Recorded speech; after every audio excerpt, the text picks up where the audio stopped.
আসসালামু আলাইকুম রহমতুল্লাহি বারাকাতুহু। স্বপ্নে সাপের পা দেখছেন কি আপনি? স্বপ্নে অনেকে এরকম স্বপ্ন দেখে। তো আজকের ভিডিওতে আমরা নিয়ে এসেছি স্বপ্নে সাপের পা দেখা। ইসলামিক ব্যাখ্যাকারদের মতে যে ব্যাখ্যা গ্রন্থ রয়েছে, বিশেষ করে আল্লামা ইবনে সিরিন রাহিমাহুল্লাহ, এর সূত্র অনুযায়ী স্বপ্নে সাপ দেখা সাধারণত লুকানো বা প্রকাশ্য শত্রুর প্রতীক হতে পারে। বাস্তবে সাপের পা থাকে না। ভিডিওতে থাম্বনেলটি দেখেছেন আপনি, স্বপ্নে সাপের পা দেখলে কি হয়।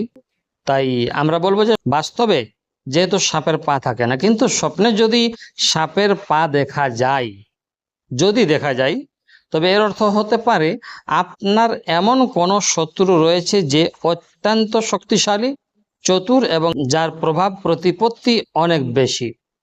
সাপের পা থাকা মানে শত্রুর শক্তি এবং চলার গতি বৃদ্ধি পাওয়া, অর্থাৎ আপনার বিরুদ্ধে যে ষড়যন্ত্র করছে সে আগের চেয়ে অনেক বেশি শক্তিশালী অবস্থানে রয়েছে।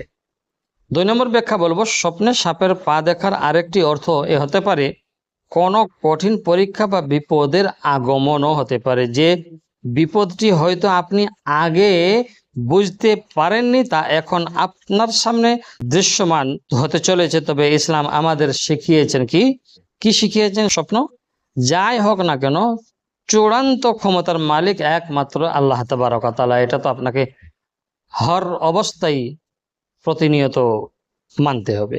তাই পবিত্র কোরআনে আল্লাহ সুবহানাহু ওয়া তাআলা বলেছেন, যার বাংলা ব্যাখ্যা হলো, আর যদি শয়তানের পক্ষ থেকে কোনো কুমন্ত্রণা তোমাকে প্ররোচিত করে তবে আল্লাহর আশ্রয় প্রার্থনা করো, নিশ্চয়ই তিনি সর্বশ্রোতা সর্বজ্ঞ। সূরা আল আরাফ আয়াত নম্বর 200। এখানে যেহেতু আল্লাহ তাআলা বলে দিয়েছেন। 3 নম্বর আমরা ব্যাপারটা বলবো, রাসূল সাল্লাল্লাহু আলাইহি ওয়াসাল্লাম এর সুন্নত অনুযায়ী যদি কেউ এমন কোনো স্বপ্ন দেখে যা তাকে ভীতি বা চিন্তিত করে, তবে তার কিছু সুনির্দিষ্ট করণীয় রয়েছে।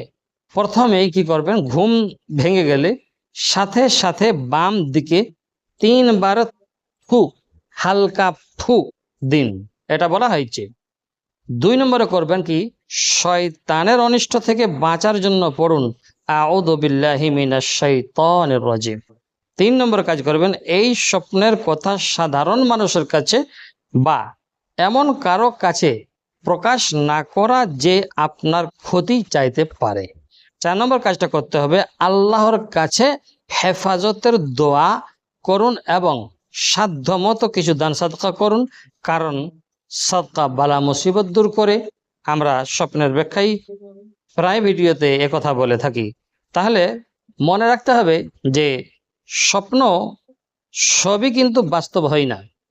কখনো কখনো স্বপ্নের কোনো ব্যাখ্যাই থাকে না, যেগুলো অনর্থক স্বপ্ন হয়।